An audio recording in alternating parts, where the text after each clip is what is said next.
You are now tuned into Coffee, Tea, and Conversations, Sunday mornings at 10 a.m. with Mary Evans and her co-host, Marsha Easley. Get ready for Coffee, Tea, and Conversations. Yeah. Put some coffee in your cup. Coffee, tea, and conversations. Yeah. Put some tea in your cup. Are you ready? for motivation, Get ready. for education, Are you ready? for life-changing inspiration, Get ready. for Coffee, Tea, and Conversations with Mary Evans and Marsha Easley. Bringing you topics every Sunday morning at 10 a.m. to educate, motivate, and inspire, and even make you laugh. Get ready for Coffee, tea, and conversations. Yeah. Put some coffee in your cup. Coffee, tea, and conversations. Yeah. Put some tea in your cup. Are you ready? for motivation, Get ready. for education, Are you ready? for life-changing inspiration, Get ready. for Coffee, Tea, and Conversations with Mary Evans and Marsha Easley. Are you ready? Hey, that's kind of waking me up a little bit there, Mary. Good morning. You know what? My morning not too good, Marsha, because I'm going to just tell you. Something going on with my lighting, but it don't stop no show, okay? For some reason, the universe want me to turn blue. Same lighting, but we have to keep going, Marsha. You know what? And I'm like, oh my God, these bags. I'm like, I'm not all the way awake, but you know what? I'm here. They all right. Right. I'm like, Just in woo, case let me the put audience say, do they realize she turned it blue? Did Marsha realize she's something going on with her eyes? We realize it all. You got that aura going. It's an aura that's just emanating from you, Mary. That's what it is. That Marsha. aura. Just so they know things don't always go perfect. Marsha, how can I wake up and this going on and like nothing has changed? Well, you gonna do it. Just push on through it and just embrace that aura. I love that. Look at that. It's awesome. It's awesome. You got me over here dying laughing. I was sitting up here saying, Lexus, should I not tape the show because I don't know what's going on with these lights? We like, no, we're not gonna let some blue aura stop the show. Welcome to Coffee, Tea, and Conversation. Every Sunday morning at 10 a.m. with Mary, I Evans, Blue, and Marsha Easley. Ooh. I love it. I love it. Marsha, it's current news. So we're just going to talk about some of the things that's going on in the world, Marsha. All right, let's do it. I would like to start off talking about the Queen, Simone. Miss Biles. Yeah. You know, female athletes are not supposed to be confident, not in the way that men are. They're not supposed to just brag about themselves. They're not supposed to own a room. They're not supposed to seize their power. And she does all the not supposed to do's.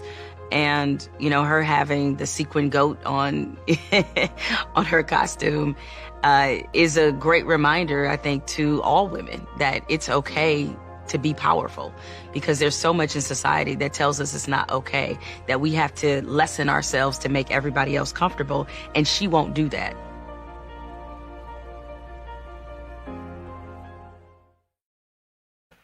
Wow. You know, I just really respect her for her choices and what she did.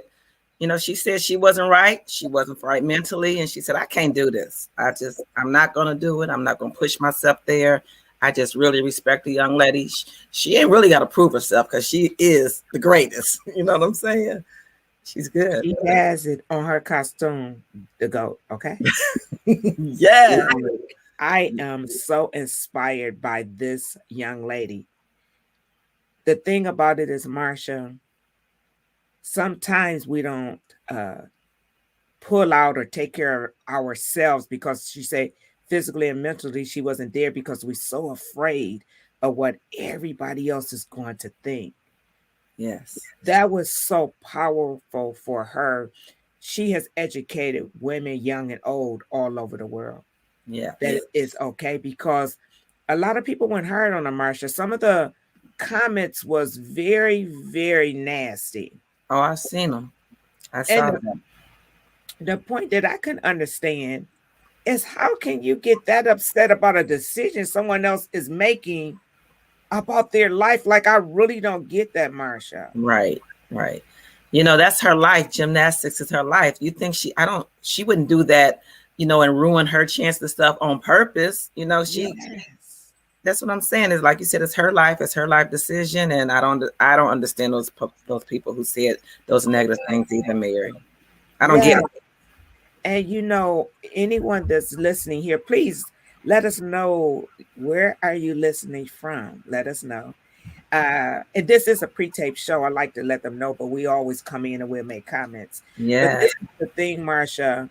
A white guy, I saw a video that he made, and I mean, he went off. He said the only reason a lot of the other people were upset is because they knew the money that they were going to lose, because everybody making money off her. She make her money. Oh, yeah. He went off, Marsha. He said, y'all don't give a D about her counseling. All you worried about is the money that you might lose. What do you think about that, Marsha? I believe that everything is about money these days, Mary. Everything. And of course, a lot of people have invested in her, and with sports, they bet on everything also. So, I mean, everything, they bet on the smallest thing. So I'm sure there was some stakes involved in her, about her gymnastic performance. Yes, I didn't know this, Marsha.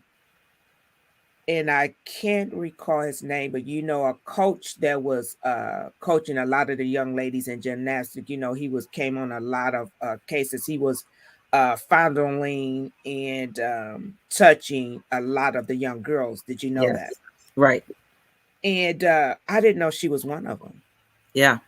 I just found that out recently too. I did not know that. This young lady has been through it all, and she was saying the only reason she didn't stop gymnastics is because she didn't want it to take over her and it be known or people think she stopped because of that incident, and she wanted to push through to show other women and other young girls to keep pushing through. So I just take my hat out and I just salute her. I think she's amazing. She's saying women, it's okay for us to take care of ourselves no matter what nobody else think. We know how we feel in our body and mentally among everything. And I just support her. I just support her.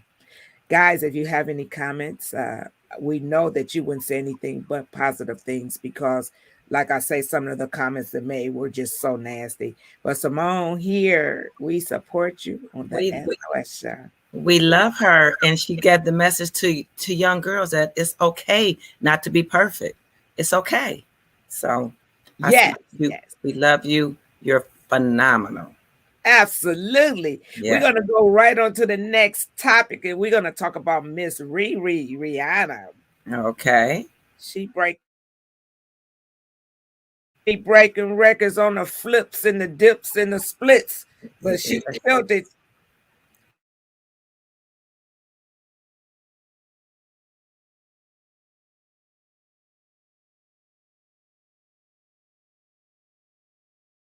And let's also talk about Rihanna. This news just broke that she is now officially a billionaire. She's worth $1.7 billion, according to Forbes' estimate. She's the wealthiest female musician in the world and second only to Oprah as the richest female entertainer. And it's not necessarily because of her music. Clearly. The bulk of her fortune, which is an estimated $1.4 billion, comes from the value of Fenty Beauty. They said she owns 50% of that.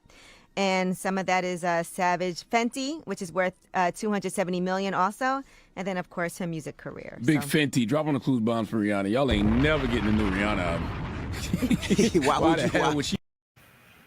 Listen, we didn't bring her up. It's not about the money, okay? It's about what she does with her money, how she gives back and help the world. Yes.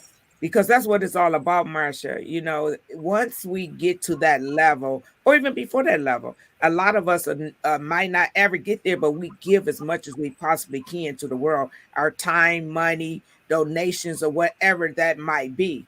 But I still want to give her some love because Miss Queen is right up on the Oprah, and she has several things. She's built hospitals. She helps with the Cancer Society. The list goes on, and we couldn't go without saluting. Like I say, it's not about the money; it's about the things that we do with our money, guys. If you could you imagine being a billionaire? And let's hear some of the things that you are passionate about, that you love doing, that you would give back to. And remember, we don't have to be a billionaire to do that. But when we are a billionaire, we could do more. We could do things on a larger scale. But tell us something that you would invest in or build or give back if you were to hit that billionaire status. And only God knows, you never know. Marsha, what's something that you could do on a larger scale? Because Lord knows you give time, money, and donation all day long, every chance you get. But if you were to hit billionaire status, what's something you would do on a larger scale? Mary, I would buy up some of these big old schools that are shut down around here. I would make them into places for women who are being abused, shelters. I would make them into places for nonviolent felons to come into, because a lot of them get out of jail. They don't have anywhere to go. And make sure they had the training, the facilities, the resources available for them. That's always been like a passion of mine, and something I've always thought about. If I had the money, I would do that. That's so amazing, Marsha. Mm-hmm. I would love to tap more, do something on a larger scale for the homeless and the system. When you're adopted, when you turn 18, you age out of the system. Just some type of program for the homeless and the system for foster care is really, I meant to say not adopted, or foster care. Because once you're adopted, you don't have to worry. But in foster care, at 18, they pretty much say you're grown and bye-bye. And that's something that I wish that I could build a greater program on. So it's needed. Marsha, yes, it is. We're going to roll right into Marsha, this COVID, honey. Mary. We said, Marsha, Mary, do you believe this morning I woke up with breaking news of Florida last week? Almost 24,000 new cases. The third week that it has spiked out of control. Now, I'm not talking about this new COVID. I'm talking about COVID-19. Like, are we going back in reverse? Guys, comment and let us know what you think. Marsha, what do you think in the world is going on? Let me tell you, I'm looking at this thing. It said the U.S. is averaging 100,000 new daily COVID-19 cases right now. This is ridiculous. This is globally, it's at 200 million. So I'm like, I feel like we like in a Karate Kid movie, mask on, mask off, mask on, mask off. Because, that's what we're doing. At my plant, they were, we finally got to the point where we can not have to wear masks if we were vaccinated. Now we just got last week, got to wear the mask again because of the counts are going up. And then I hear this Delta variant is really affecting people who are not vaccinated. Those are the ones who are getting and catching the Delta variant. Now, that's what I've read. So, well, I don't know. CNN and our producer behind the scenes help us bring this together. Alexis Lawrence. Yeah. Let's listen. Performances. So examples right there: dining, fitness, performances, where you see leaders in the private sector already saying clearly, vaccination is the answer. We need these strong, clear mandates. And we've proven that even with outdoor entertainment, it makes sense. Our homecoming concerts are going to be amazing. But if you want to go to one of them, you have to be vaccinated. That's a requirement. Wow. Climbing this ladder is giving us more and more ability to fight back the Delta variant. By fighting the Delta variant, we will continue our recovery, and we will ultimately beat COVID. So today I announce a new approach, which we're calling the Key to NYC Pass. The key to New York City. When you hear those words, I want you to imagine the notion that because someone's vaccinated, they can do all the amazing things that are available in this city. This is a miraculous place, literally full of wonders. And if you're vaccinated, all that's going to open up to you. You'll have the key, you can open the door. But if you're unvaccinated, unfortunately, you will not be able to participate in many things. That's the point we're trying to get across. It's time for people to see vaccination as literally necessary to living a good and full and healthy life. The key to NYC Pass will be a first-in-the-nation approach. It will require vaccination for workers and customers in indoor dining, in indoor fitness facilities, indoor entertainment facilities. This is going to be a requirement. The only way to patronize these establishments indoors will be if you're vaccinated, at least one dose. The same for folks in terms of work. They'll need at least one dose. Wow. Wow. And Mary, just this past weekend, we had a great concert right downtown Pontiac.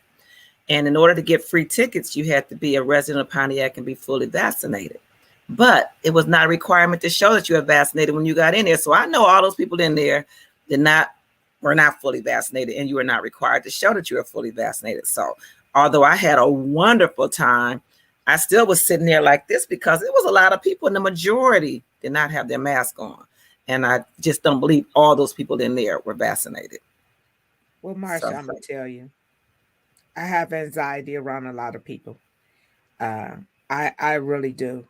I'm still there, and I'm sure there's a lot of people that have, and I will continue to wear my mask. Matter of fact, I was having breakfast with my assistant last week, Alexis, and we were walking in IHOP, and I was like, do you walk in? She's vaccinated. And without your mask, she was like, yes. The first time I ever walked into a building without a mask, and I think I hyperventilated a little bit. And I'm like, wow. But it was only maybe 5 people in the whole restaurant. But this is something that I was totally shocked when we started discussing this morning, that New York is saying, if you want to come to New York, hang out, you must not only say you vaccinated, we want the proof. What do you feel like? Do you think that's going overboard as far as forcing people that don't believe in the vaccination, or do you think it's a good idea? What is your opinion? And guys, tell us, drop us a comment in the chat.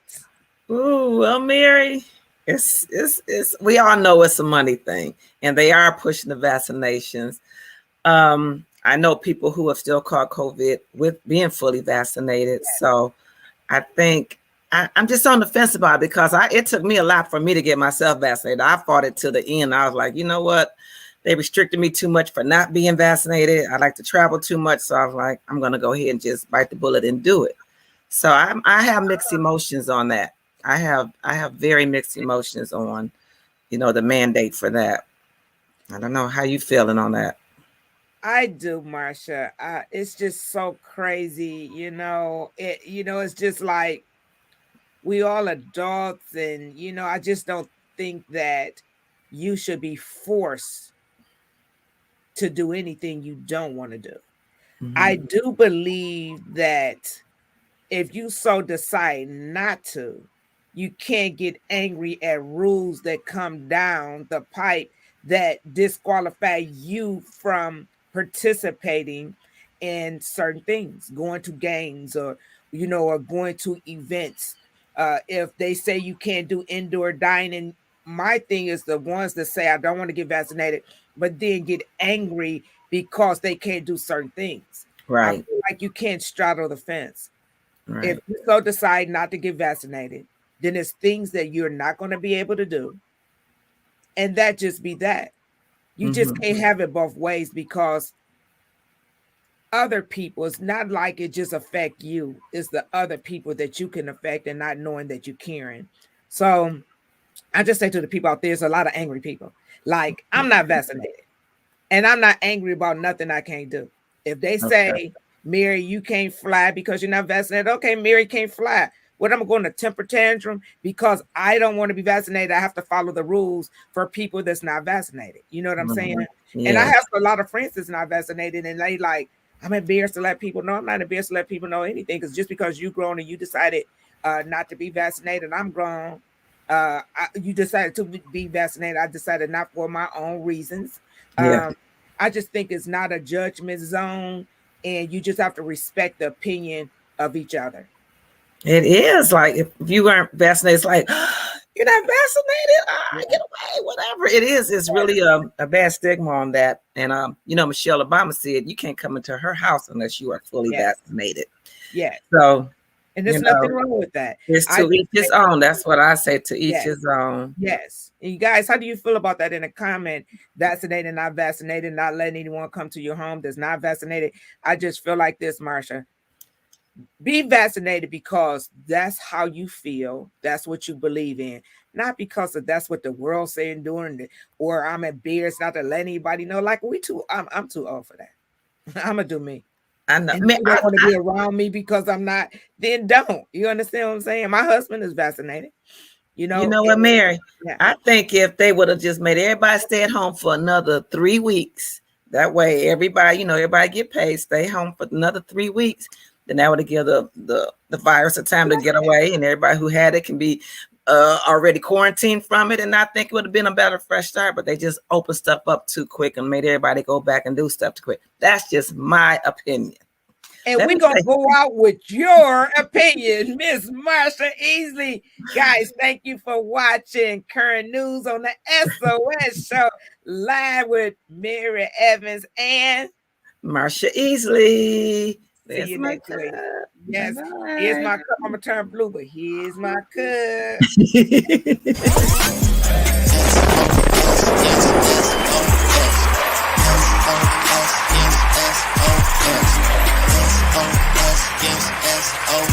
cup.